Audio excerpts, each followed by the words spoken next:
Welcome to the 1600 Sessions, a podcast presented by the White House Historical Association.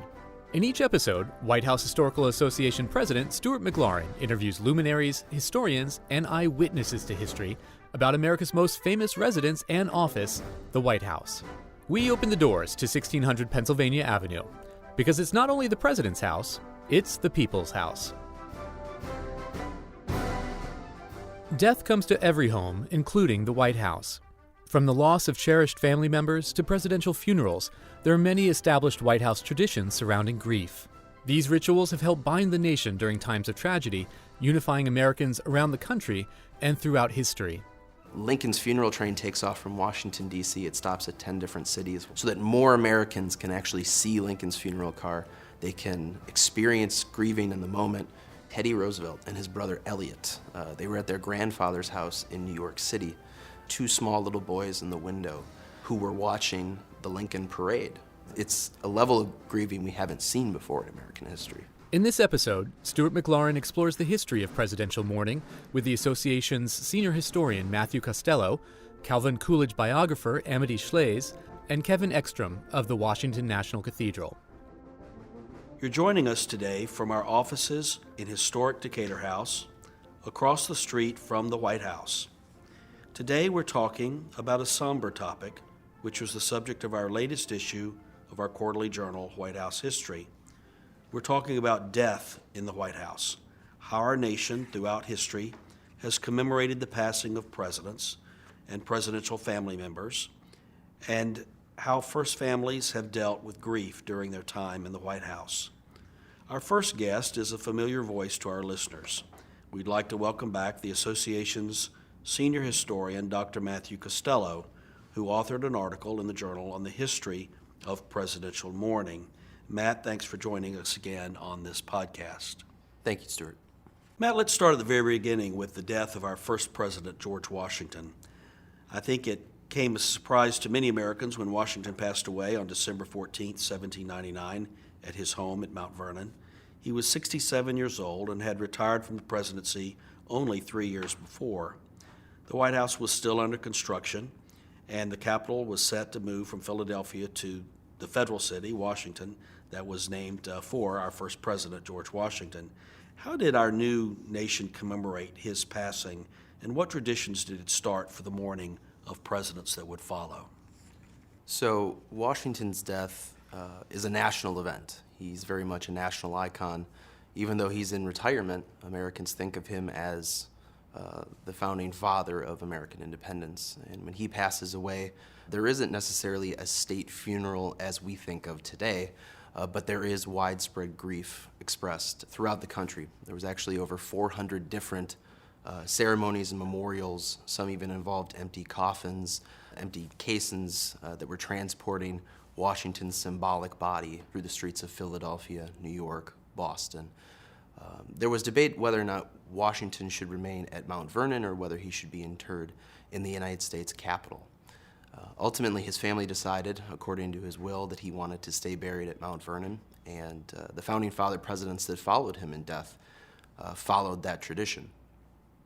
George Washington set traditions for presidents who died after their retirement, but in 1841, America faced something that had never happened before. They heard the news that a sitting president, William Henry Harrison, had died of illness. It was just 31 days after his inauguration as our 9th president. How did Americans react to the death of a president while in office? And what traditions did Harrison's death start? Well, and that's an interesting situation because Harrison's family hadn't even reached Washington. They were still traveling en route when he passed away. So the state funeral that was developed for Harrison had to be sort of created on the spot. And this was between his cabinet members, various members of Congress, and then the military in the city had to devise and create what we think of today as a state funeral. And to this day, it still follows many of these traditions. For example, the president, the sitting president who passes away in office, will lay in repose in the East Room, where a simple funeral service will be given. and then the coffin is transported down Pennsylvania Avenue. In Harrison's example, it went out to the Congressional Cemetery, where he would be interred through the winter, and then his family would collect his remains and take them back home in the spring. A decade later, in 1850, Zachary Taylor became the second president to die in office from illness. Actually, we have had 8 of our 45 American presidents who have died while in office. They follow the details and precedent of Harrison's funeral. There's some mystery still about their illnesses, and historians believe there could be some link to the water in the White House at that time. Can you tell us more about this? So the water that was supplying the White House actually came from a series of springs underground near K, I Street. And while they didn't know it at the time, Washington didn't necessarily have a very functioning sewer system. So oftentimes waste, whether human or animal, was simply cast out into the streets. It was very easy for these things then to seep through the ground and into the springs that supplied the White House. Historians had pointed towards James K. Polk dying shortly after leaving office. There's Harrison, who seems to have succumbed to either pneumonia or an intestinal infection. And then you have Zachary Taylor, who dies of acute cholera. So there's 3 instances there within a span of a decade where the presidents, it's entirely possible that they were drinking contaminated water. Is there anything about the Taylor funeral and those proceedings that we should know about? So Taylor, like Harrison, is a general, so he's given full military honors. He will also lay in repose in the East Room. He will be drawn by a caisson with 8 white horses. But what's notable about his is he actually has his famous horse, his charger, Old Whitey, which follows Taylor down Pennsylvania Avenue. And even though Washington had a similar instance where his horse followed at Mount Vernon, this is an instance where we see the boots reversed in the stirrups. And that's going to be something that we'll see with future presidential funerals. The idea that this symbolizes the fallen leader, the commander-in-chief, and that he will never ride that horse again.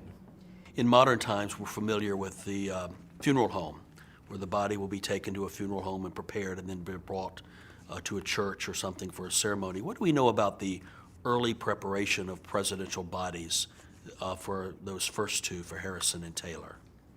Well, given with how preparation of the body was done during that time, usually it was the family that took these things into preparation, and not only getting the body ready, but dressing the body, preparing the body.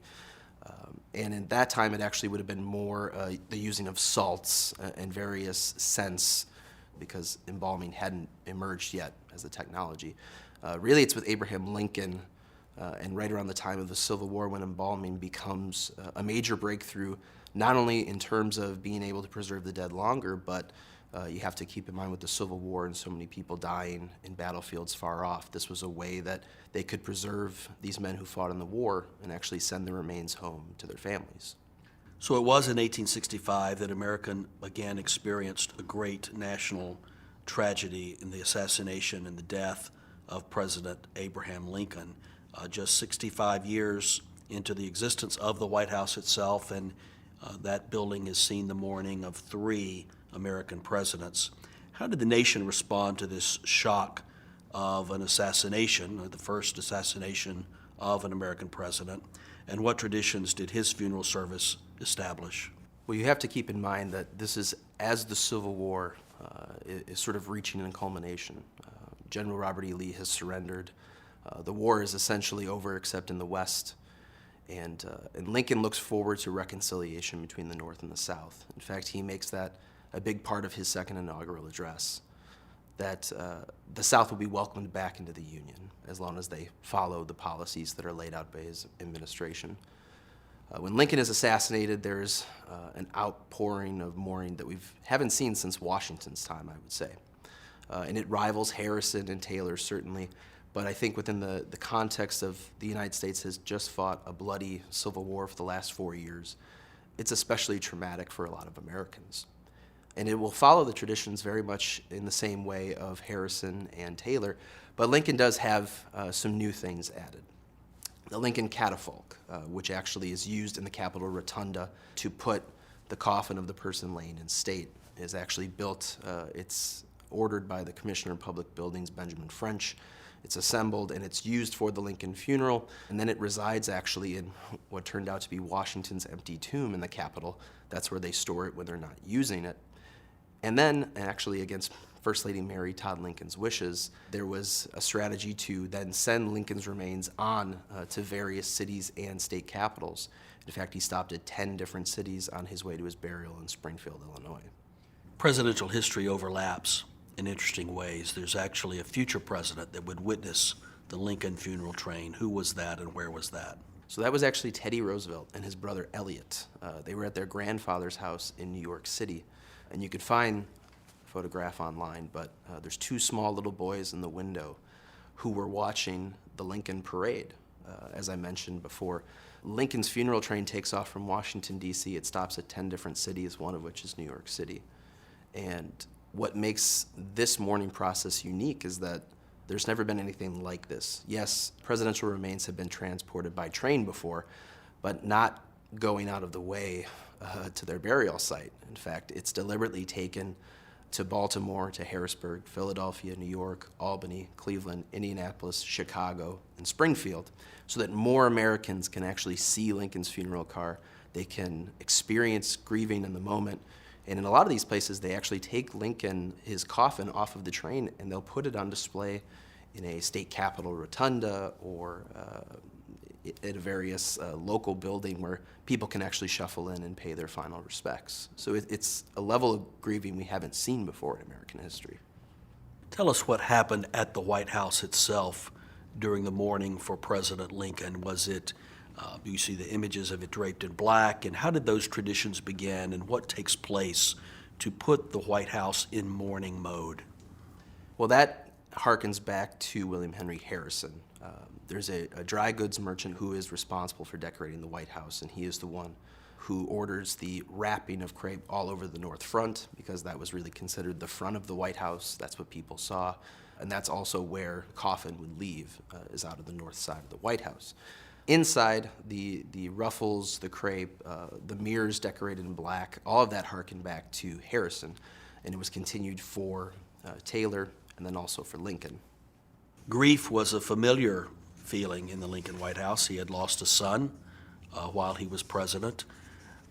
We see first ladies put in the public eye at these great times of national mourning.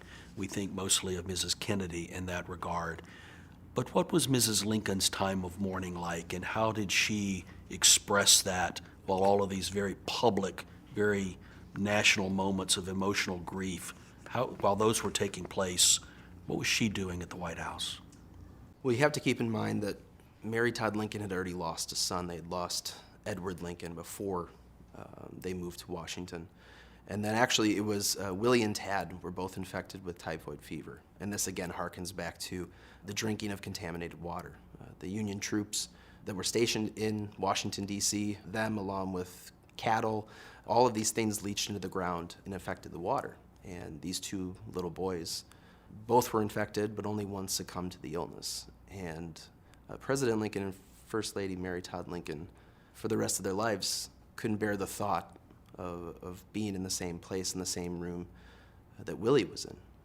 And it seemed that Willie haunted both of them as long as they stayed in the White House. After her husband is assassinated, Mary Todd Lincoln goes into a grieving that we haven't seen before. In fact, she stays in the White House another 6 weeks until she quietly leaves. And she just sort of gives a very quiet goodbye to the staff. And she doesn't want to make a public spectacle of it. She just wants to go home, and she wants to be with her husband and her deceased sons. So Lincoln's funeral did set traditions that were followed for the assassinations of James Garfield and William McKinley and even John F. Kennedy 100 years later.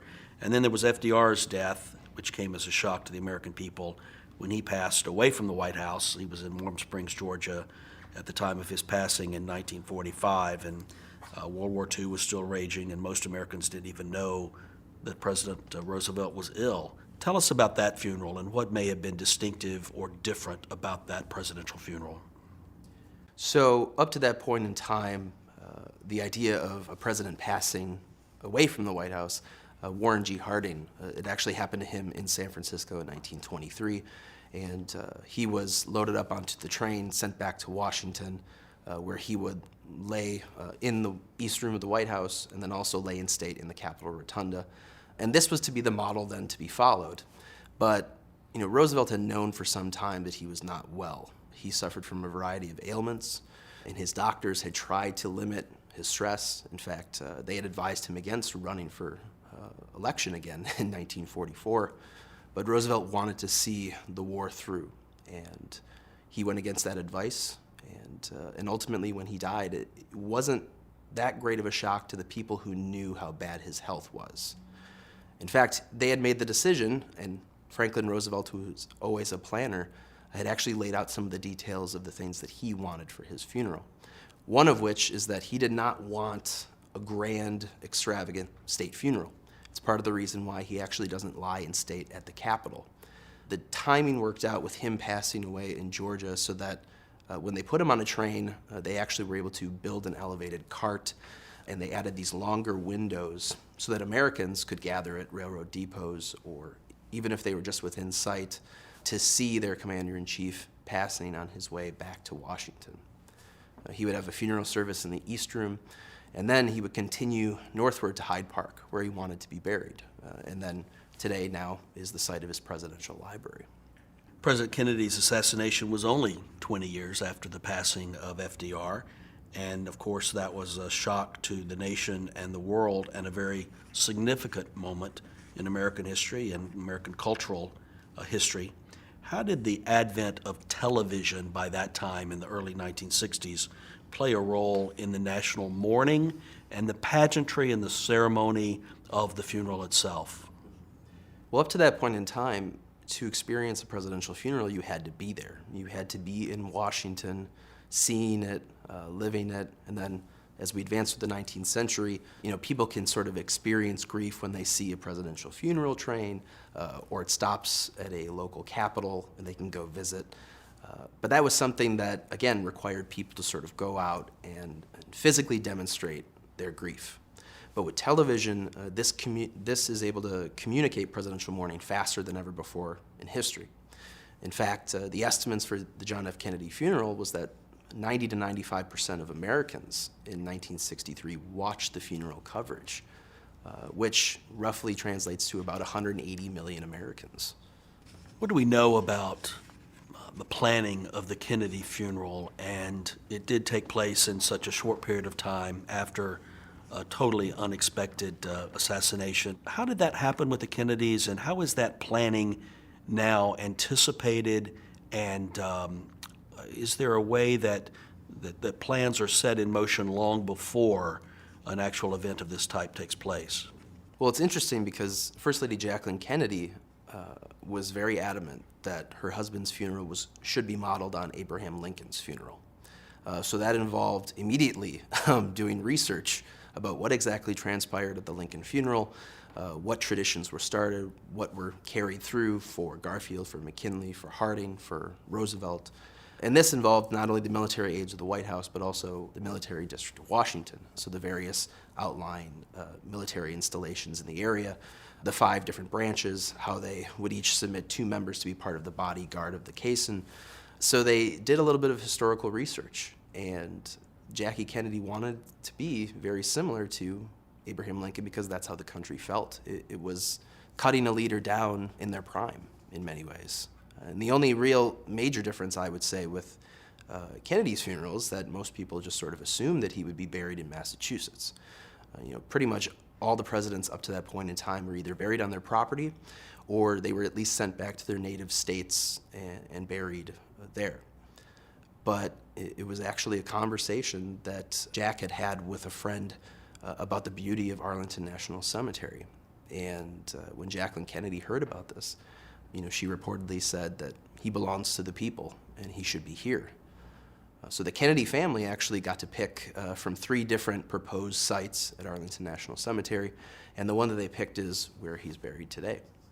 The eternal flame on the grave of President Kennedy at Arlington Cemetery. What do we know about how that came to be? So this was actually something that Jacqueline Kennedy had seen abroad when she was in Paris. At the tomb of the unknown soldier, the Arc de Triomphe in Paris, is where she had seen this flame burning as a representation that these individuals had lost their lives, that their flame kept burning bright as long as people remembered them, and they were willing to commemorate their ideals and what they lived for. And she wanted something very similar for Jack. In fact, it was actually just right before the funeral at Arlington National Cemetery that she had the Army Corps of Engineers install a flame so that her and the Kennedy brothers could light it at the end of the funeral. Tell us about the change of tradition where presidents are buried. At least with the modern presidents in the 20th century, with the development of presidential libraries, this has actually become a suitable replacement to family property. The Presidential Library houses all of the president's papers during their time in office, so it just seems fitting that the president then would rest nearby where these papers are housed.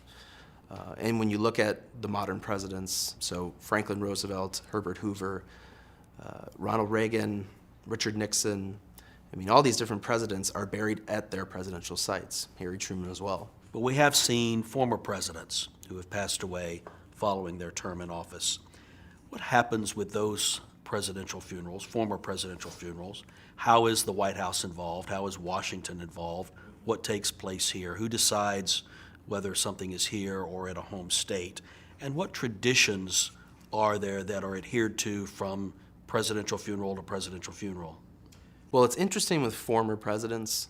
You know, presidents are living longer, they're healthier, so they are actually around quite a bit after they leave office. And during that time, they're able to reflect a lot on their legacy, but also what types of preparations they want for their own funeral. So actually what we're seeing is a lot of the former presidents will be at least offered a state funeral, but some may choose to go a different route or to adopt certain elements of the state funeral. So for example, Richard Nixon decided he did not want a state funeral in Washington. He did not want to lay in state in the Capitol Rotunda. Then you look at someone like Ronald Reagan, who had a series of things in California, but then also flew back to Washington, laid in the Rotunda, and in fact, he added an interesting detail.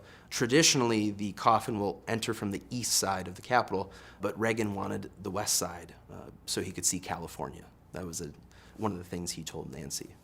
So it all depends on what president you're talking about and what preferences they have about their final ceremony. We've talked mainly about mourning of presidents when they die, but every house has to deal with grief in life, and the White House is no exception. Presidents and first families have had to deal with their own mourning of loved ones while living in the White House and carrying on their official duties in the public eye. One president who comes to mind was Andrew Jackson, who lost his wife Rachel just before entering the White House. How did that affect him and his presidency early on? Well, it was a particularly bitter election. It was a rematch of 1824 between John Quincy Adams and Andrew Jackson. Jackson had felt that he had been cheated out of the presidency in 1824, and by winning in 1828, he felt vindicated. But that didn't mean that the campaign wasn't particularly uncouth. There was a lot of salacious things, a lot of allegations that were levied against both men. But Jackson particularly couldn't stand for the insults against his wife. She was accused of being still married, and that Jackson was a bigamist, and that he was undeserving of the office. And these attacks actually further accelerated her decline in health. When she passed away in December 1828, Jackson was not only heartbroken, but he was vindictive. He was angry. And he never forgave his political enemies for what happened to his wife, Rachel. And he took that with him into the White House. And as you can imagine, it was a pretty contentious 8 years between Andrew Jackson and his Whig opponents. Intense political divisions are nothing new in our country. That's happened ever since our very first president up to the current day. But sometimes these national moments of grieving with a president or a family member will soothe some political differences or bring about a time of unity because of that particular death. Tell us some stories about when this happened early in American history and the meaning of times like that. So the most notable example is the passing away of Thomas Jefferson's daughter when he was president. Mary had passed away in 1804, and there was still a bit of a fallout between John Adams and Thomas Jefferson. They had once been friends and colleagues, and then vice president to a president. But the election of 1800 had really sort of driven a wedge between these two men. And when Abigail Adams found out that Mary had passed away, she wrote a letter of condolence to Jefferson, even though both of the Adams had sort of vowed to not speak to him ever again. But the Adams had actually lost a child of their own as they were moving to the White House in 1800, their son who had succumbed to alcoholism. So they understood what it was like to lose a child, but also at the same time be on the national stage as a president and first lady. And this was sort of the first olive branch that eventually warmed up the relationship. And then the friendship that we see later in retirement between John Adams and Thomas Jefferson.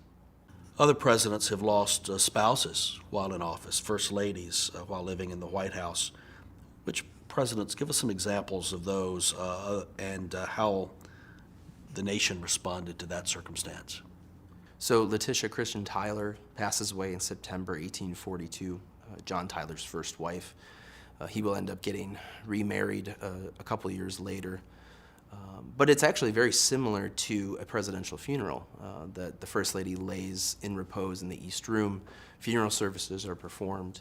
And in that day and age, again, it was harder to transport bodies. So it was not uncommon to essentially bury a family member and then later exhume them and take them back to the family property. Caroline Harrison passes away, Benjamin Harrison's wife, in 1892 of tuberculosis. And then Ellen Wilson will pass away of Bright's disease. And her example, I think, is particularly striking because she had lent her voice as an advocate for clearing the slums and helping laborers and African-American workers that turned in the 20th century. And Congress, sort of in a way, in honoring her memory, actually moves forward with legislation after she passes away. Of the 8 American presidents who have died while they were in office, which ones actually died in the White House itself? So the ones that physically died in the White House were William Henry Harrison in 1841, Zachary Taylor in 1850. The other 6 presidents either died outside the White House or in other parts of the country, but were brought back later for state funeral services. So how many presidents are buried in Washington, D.C.? Just one, Woodrow Wilson, who's entombed at National Cathedral here in Washington. And with Arlington Cemetery being just across the Potomac River, there are 2 presidents buried there, President Taft and President Kennedy. One of the most well-known examples of presidential grieving was the Lincolns' loss of their son Willie during the Civil War when President Lincoln was president. There's even a popular novel about this called Lincoln in the Bardo. How did Willie die, and how did that affect Abraham Lincoln and Mary Todd Lincoln as individuals and then as President and First Lady of the United States? So the 2 Lincoln boys that were living at the White House at that time, Tad and Willie, they began showing symptoms around Christmas 1861. And by February 1862, Tad had sort of recovered and was recuperating, but Willie continued to get worse. And on February 20th, 1862, he passed away in the Prince of Wales room on the 2nd floor of the White House. And the president was overcome with grief. There's notes by aides of him shutting himself out when he needed to be alone to weep. And Mary Todd, who had already lost his son Eddie before arriving to the White House, was inconsolable. In fact, she wouldn't come to the funeral services for Willie, and she wouldn't come for the funeral services for her husband because she had just experienced so much loss in such a short amount of time. She couldn't imagine seeing them and giving a final goodbye. We know there are times when presidents do consider their own mortality, and President Lincoln gave thought to his own death, didn't he, before he was assassinated? What do we know about that? Well, according to records, Lincoln had actually had a very vivid dream where he had gone out and actually gone to a theater, and he had been killed. And it seemed so real that it was real enough that he felt like he should tell other people about it, including Mary Todd Lincoln. He sort of had this specter floating around above him, but he still decided that with the war ending, that it was time to return to life, enjoy the little things, and go see a play with his wife at Ford's Theater.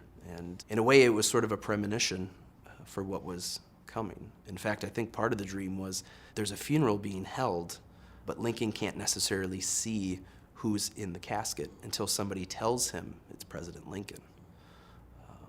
So in addition to losing Willie, to losing all these men who were fighting for the Union, death never floated very far away from Abraham Lincoln. Another president who many Americans may not be as familiar with also lost a favorite son while living in the White House, and that was Calvin Coolidge, Jr. We're going to be talking to our next guest about that particular loss, but tell us a little bit about President Coolidge and his son and why you think that loss was particularly poignant to this particular president. So the Coolidges had two sons, John and Calvin Jr. And Calvin Jr. was the apple of his father's eye. In many ways, they sort of held the same values about hard work, and what began as a simple blister on his toe turned into an infection that essentially poisoned him. It was one of those things where, had it happened 10 years later, Calvin Coolidge Jr. would have been easily treated with penicillin. But this happened in 1924, and penicillin had not yet been developed. And Calvin Coolidge later said in his autobiography that when he, Calvin Coolidge Jr., went, so did the power and the glory of the presidency. He didn't understand why such a price was exacted for him occupying the White House. And Coolidge, he's remembered as Silent Cal, but this was something that he wrote about very emotionally later in life. He saw it as this was the price that he had to pay when he became president. And it's something that he never forgot for the rest of his life. Is there any way that presidential funerals, the ceremonies that take place in and around the White House, are different than those of other important heads of state around the world? Or is there anything unique to our mourning and grieving process in and at the White House than you would find in any other country? Well, I would say that when you just look at the White House itself, compared to the other residences of heads of state, it's not a palace. It's not a grandiose building. It's a home. And while it is America's most recognizable home, it symbolizes all of those traditions. When we're talking about loading the casket, taking it down Pennsylvania Avenue, laying in state in the rotunda. I mean, the way the ceremonies have evolved have incorporated various elements of who we have defined ourselves as Americans. So you're actually using this blueprint of Washington, D.C. To unite the President's House, the Capitol, Constitution and Pennsylvania Avenues, and then also adding the military rights. It is something that's distinctly American. Well, thank you, Matt, for giving us this history on how the White House and the nation have dealt with mourning and grief over the course of our nation's history, and how these traditions continue to comfort us today. And unfortunately, death is something that will always be with us, and as the president and his family are a family and they live in a home, it's something that they have to contend with as well. We will look forward to having you back on the podcast for future topics and conversations, and thank you again for being with us here today. Thank you, Stuart.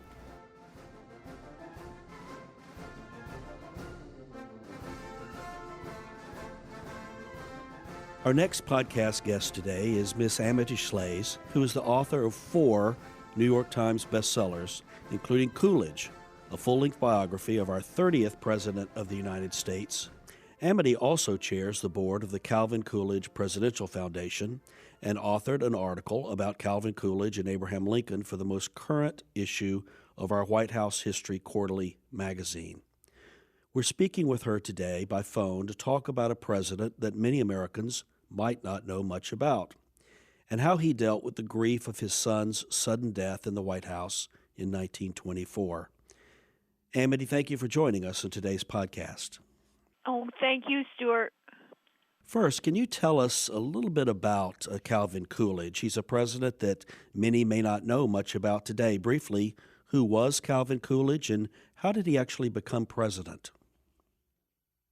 Calvin Coolidge was the 30th president of the United States. He was from Massachusetts and Vermont. He served in Massachusetts in many political positions. Top was governor. He was the vice presidential candidate with Warren Harding on the Republican ticket in 1920. Unfortunately, another sorrow, President Harding passed away in 1923, so Coolidge, the vice president, became president. The focus of our conversation today is the loss of his son while in the White House, Calvin Coolidge Jr. Tell us about Calvin Coolidge Jr. as the son of the president. Who was this young man? No one has favorite children, right? Because if we favor one child, we neglect Sure. another. But I think it is fair to say that temperamentally, Calvin Jr. was better matched to the president, Calvin Coolidge, than his brother John. John was a little lighthearted, liked to dance, and sort of bridled against the obligations of the White House. John was the older brother and was probably less of a good student, though we don't have enough evidence of that. In any case, Calvin Jr. brightened the president's day because he had a great sense of service, this boy, and a great sense of the fun in service. When Calvin was a little boy, the president, who was then governor of Massachusetts, took Calvin to the State House, and Calvin Jr. signed the letters Calvin Coolidge for his father. So fun in service is how one would describe Calvin Jr. And there's a wonderful story. Coolidge liked his sons to work. He made John go to military prep camp in Massachusetts, and he made Calvin work in the tobacco fields of Hatfield, Massachusetts. Yes, there is tobacco in Massachusetts. And someone said to Calvin Jr., well, if my father were president, I wouldn't work in the tobacco fields. And Calvin Jr. said, if your father were my father, you would. So how old was Calvin Jr. during his father's presidency? Well, he died at 16, and it was the second year, so 15, 16, like that. He grew a lot. He went to boarding school, a school called Mercersburg Academy, which is near Washington and does a wonderful job of honoring the Coolidges. In any case, he was in boarding school, and that year in school, he grew a lot, the way a boy will at age 15 or 16.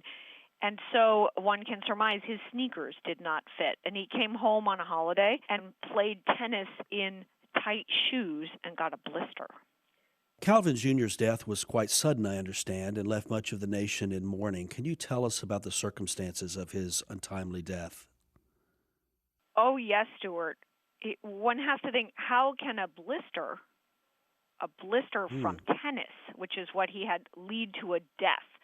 We can't even imagine that because nowadays we have antibiotics. But Alexander Fleming's discovery was not yet medicine in the 1920s. So very often when you had an infection, you had to worry about sepsis. A staph infection is what he had, getting into the blood. And in the case of Calvin Jr., he had a tennis blister, and the infection went into his blood. What we do know is that Calvin was a stoic boy, and he didn't complain a lot, so he didn't run to his mother with a blister the first day or two when the blister might have been treated. By the time the parents knew of the blister, Calvin was infected throughout his body. The young boy died within a week. They sent him off to Walter Reed, the hospital, and every remedy known then to doctors was tried. They dumped various fluids into his blood, but not antibiotics.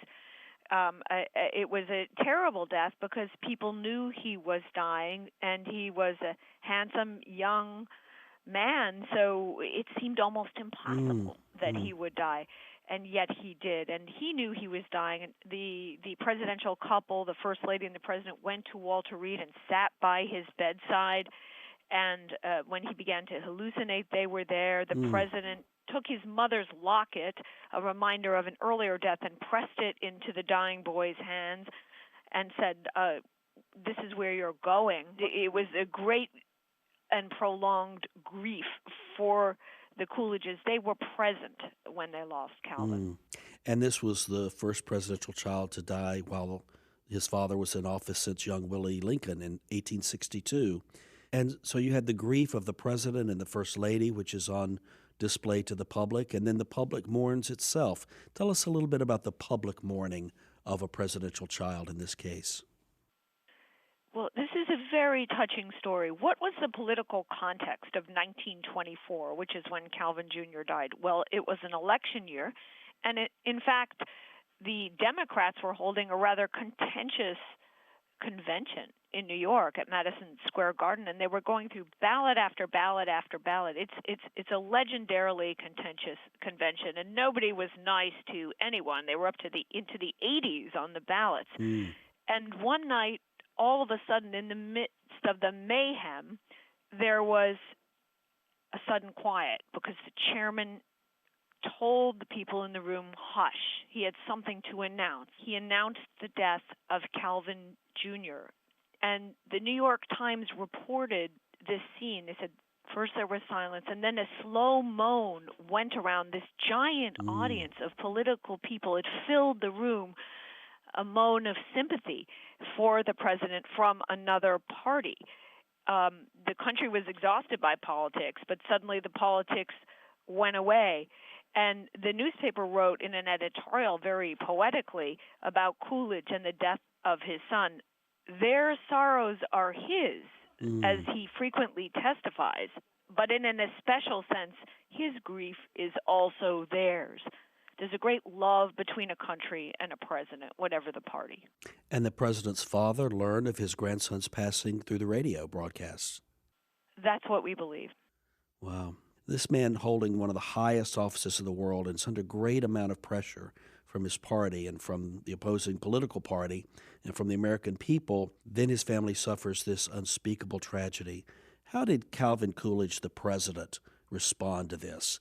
Because of his responsibilities as president never ceased, how did he move forward in this horrible context of grief?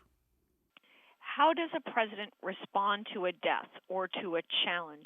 What is his mental, his spiritual, and his psychological state? These are questions we ask today, how a president responds to great trouble. One can look at the sort of technical things. What happened? There was a funeral. Young Calvin was buried in their hometown, Plymouth Notch, Vermont, where the president had grown up. Very beautiful cemetery. I hope everyone visits it to see the grave of Calvin Jr. near his parents. Mrs. Coolidge and President Coolidge, of course, were greatly struck. The president, who knew all about mourning, asked Mrs. Coolidge not to wear black, which was traditional, but to wear white to signify hope in death. These were people of great faith, the Coolidges. And she did. She pressed the Bible of the young boy onto his casket so that it would go with him into the grave. And the Coolidges had to think what to do next. You want to look here to Grace Coolidge, who kept everyone alive because of her warm heart. And one of the things she did that I discovered in researching Coolidge, my biography, was that she went to the lime kiln lot, a piece of property the president owned, very humble, and dug up a little spruce about the height of Calvin at his death and bundled it up the way one does, ball up the roots in a burlap sack, and shipped it to Washington to be planted on the White House grounds where the president could see it. So he would be reminded of Calvin. Unfortunately, and I know the White House Historical Association has been involved in this, we've dug and dug, and we've never found what happened to that spruce. Yes. Washington is strange dirt for a New England spruce, so we don't know. But that gives you an idea of the kind of uplifting thing Grace could do. What a special First Lady. Well, I have been to Plymouth Notch, Vermont, and seen this wonderful home place, not only where the Coolidges are buried along with Calvin Jr., but where President Coolidge took the oath of office in the middle of the night, where he learned that President Harding had passed on the West Coast. It is a very special place, and I concur with your invitation for everyone listening to visit this very special place in American history.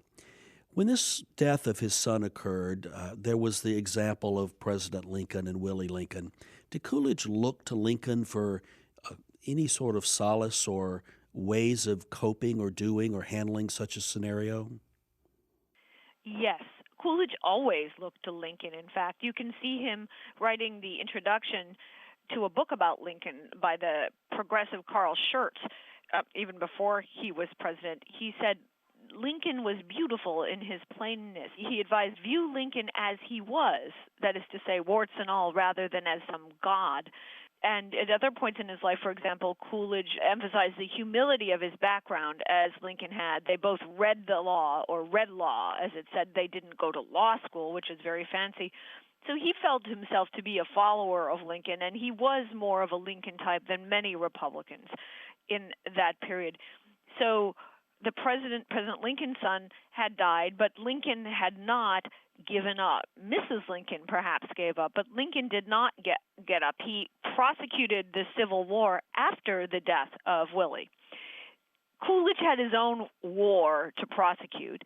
He was just elected again in 1924, and in Coolidge's position, Coolidge didn't have a foreign war or a civil war with blood, but he had an economic war that he took very seriously, and that was to establish the primacy of the United States in the world as a good, strong economy and nation.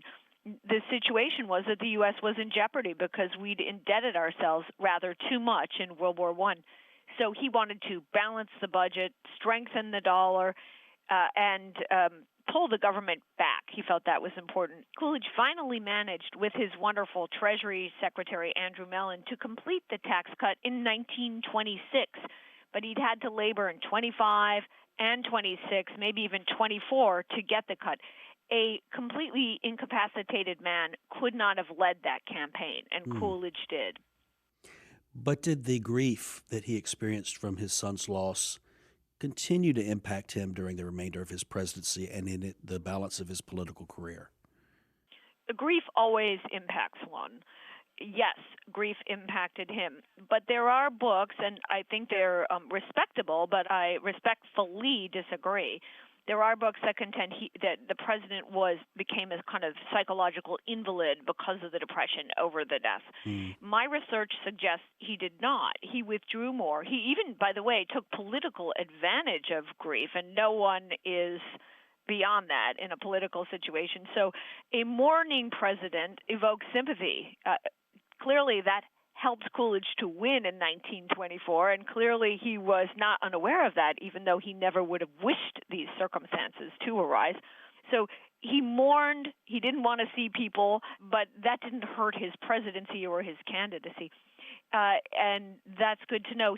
What one sees is that he was down, but he turned that into a kind of humility, a stoic humility. One of the stories we know is that President Coolidge was walking along outside the White House with Senator Selden Spencer, and he was in a bad mood. Coolidge was often in a bad mood, and the two of them passed the White House, and the senator, to cheer the president up, said, "I wonder what lucky fellow lives in that White House with the pillars." And Coolidge said, "Nobody. They just come and go." Now, one can interpret that as a deeply depressed answer or a humble stoic answer, and I believe it had both, but especially the latter. Coolidge was looking beyond Lincoln to George Washington in this period of his life. He was intensely popular, so the Republican Party assumed he would run again in 1928. Recall, he'd only been elected once in 24 because of the death of Harding, and he chose not to run. My analysis does not suggest that was because of Calvin. He chose not to run because he thought too many terms cemented vanity, that a president who stays in office too long becomes vain. And he describes this very perfectly in his autobiography. The office is surrounded by flatterers, and the president comes to think he's higher than he in actuality is. Anyway, he certainly knew Washington, who chose to go home and not to run again, and Coolidge did the same. Thank you, Amity, so much for joining us for this conversation today, giving us insight into the Coolidge family and the loss of their son, Calvin Coolidge, Jr., during the Coolidge presidency. And thank you so much for your contributions to our White House History Quarterly Journal and to our association. We enjoy a wonderful friendship and collaboration with the Calvin Coolidge Foundation, which you lead, and we look forward to working with you into the future. Thank you so much for being with us today. Oh, thank you, Stuart.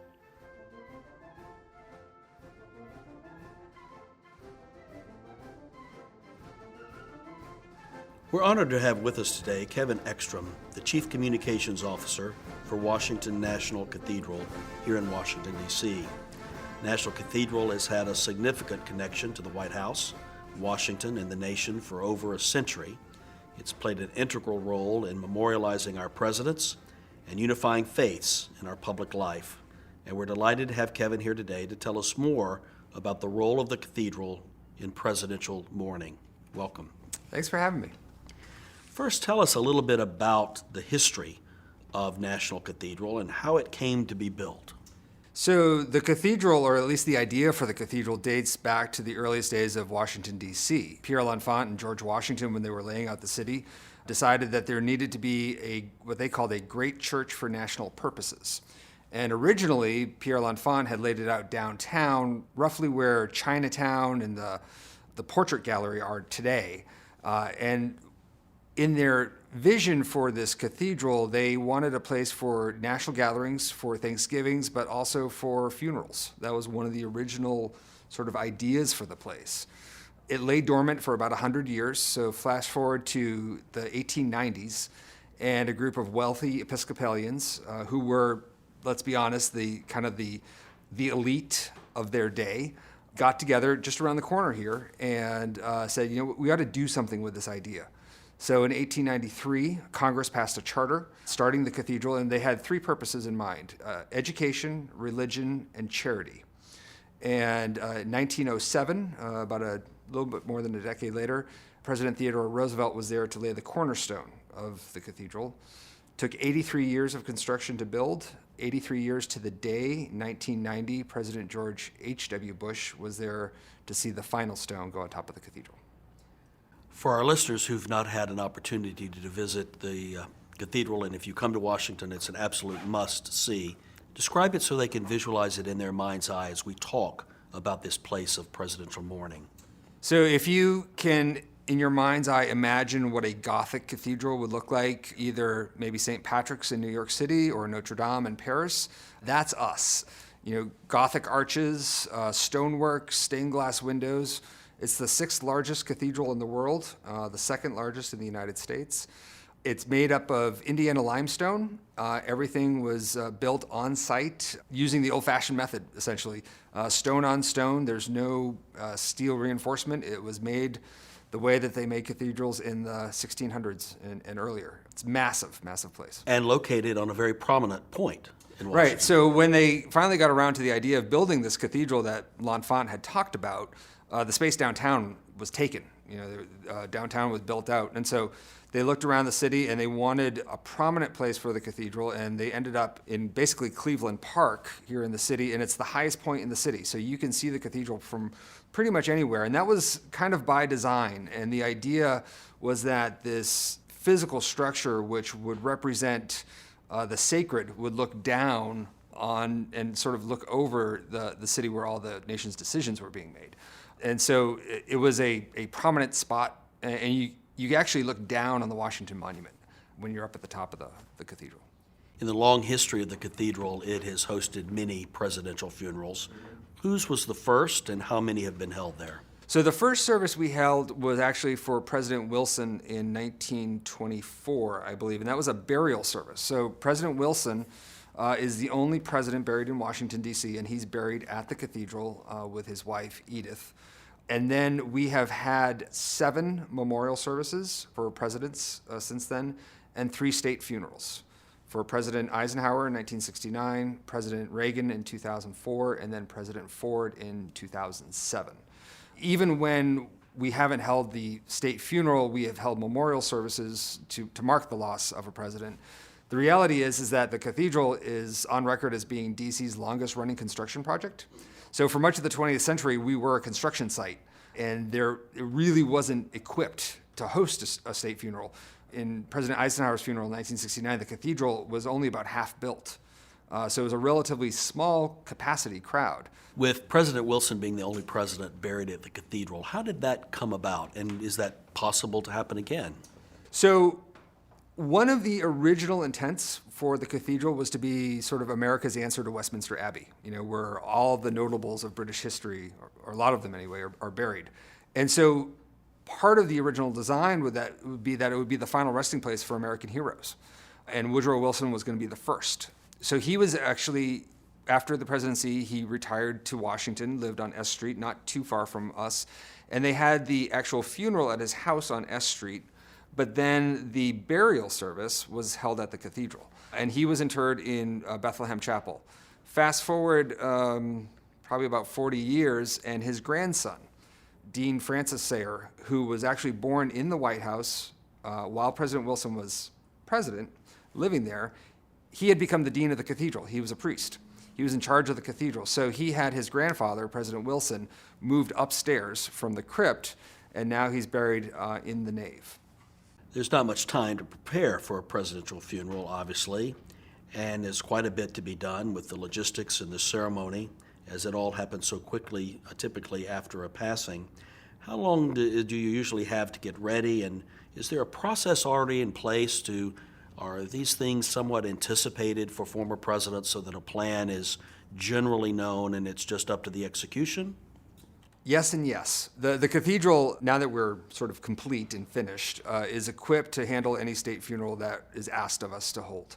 The Military District of Washington, which is technically in charge of all state funerals, works with us very closely in preparing that. So twice a year, they have what's basically a dry run of a state funeral with the flag-draped casket and the hearse and the military bands, and they do that early in the morning, twice a year, because the military crews that are assigned to that detail rotate in and out. So they do it twice a year to make sure that everybody knows exactly what needs to happen and when, because there's no room for error in this service. So we are equipped to host a presidential funeral. Out of respect to the families, we don't talk about what plans may or may not have been made, but suffice it to say, if we were to get the call, we're ready to push the go button and be ready in 3 to 4 days. In what other ways does National Cathedral participate in the national public life of the presidency other than a funeral or memorial service? So probably the best known example is every 4 years we have a presidential inaugural prayer service, which typically is the morning after the inauguration. So usually on the 21st of January every 4 years. That's first started with Franklin Roosevelt and then kind of went on hiatus as the cathedral was under construction, was brought back by President Reagan, and we have had every president since President Reagan, with the exception of the Clintons. They chose to go to another church to do theirs.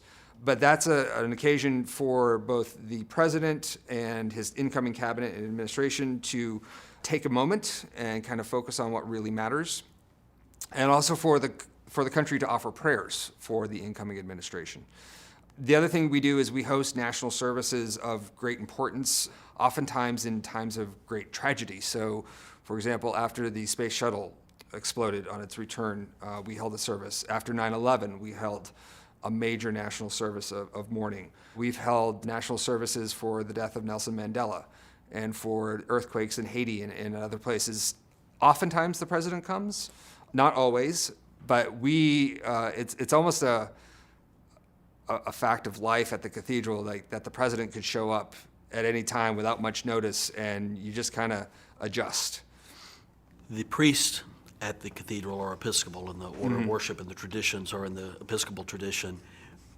How does the cathedral work with other faiths at state funerals or memorial services to involve those in that process?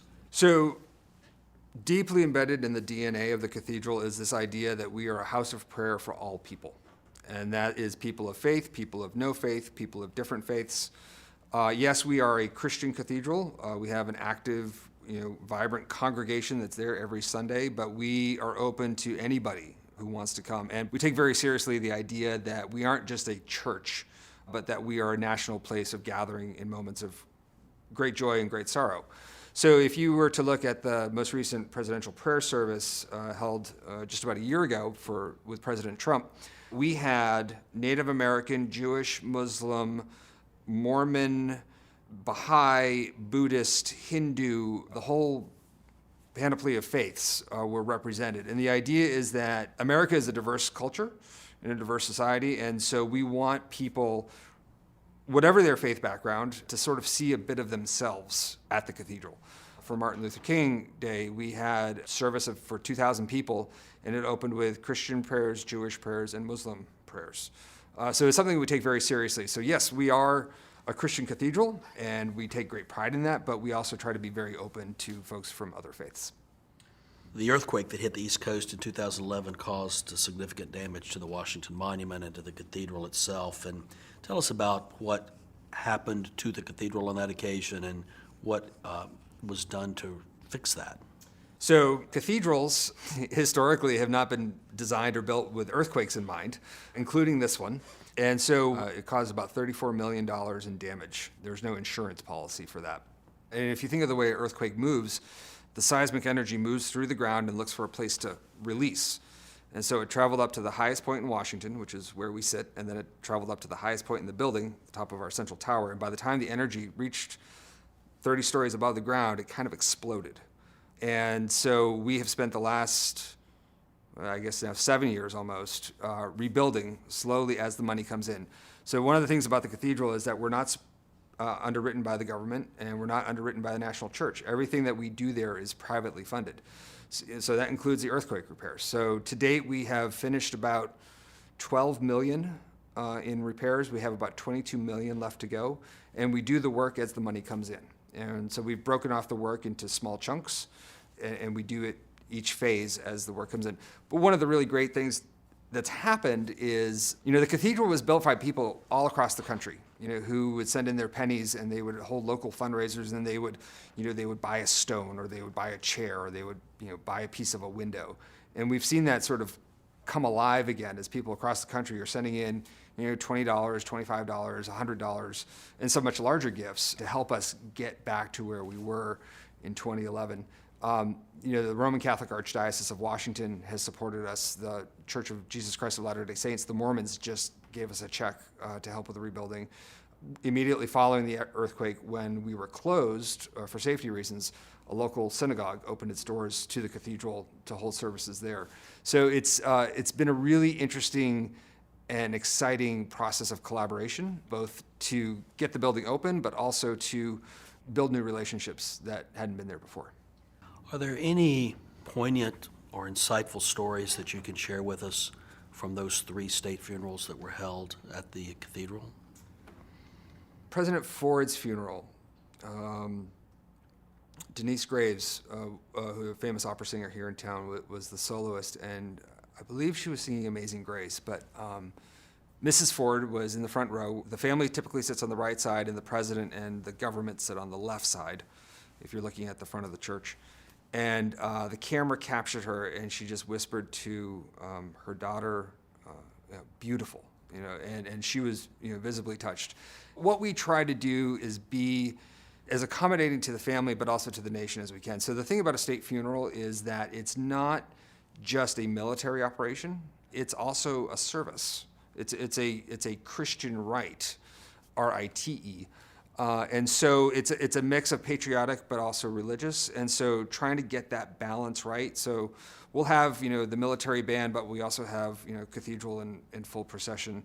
And what we try to do is honor the life of the president. So typically the presidents who have had funerals there have chosen the readings, the speakers, some of the music, and so we try to make it as personal as we can for the family, keeping in mind that it's also a service for the entire nation.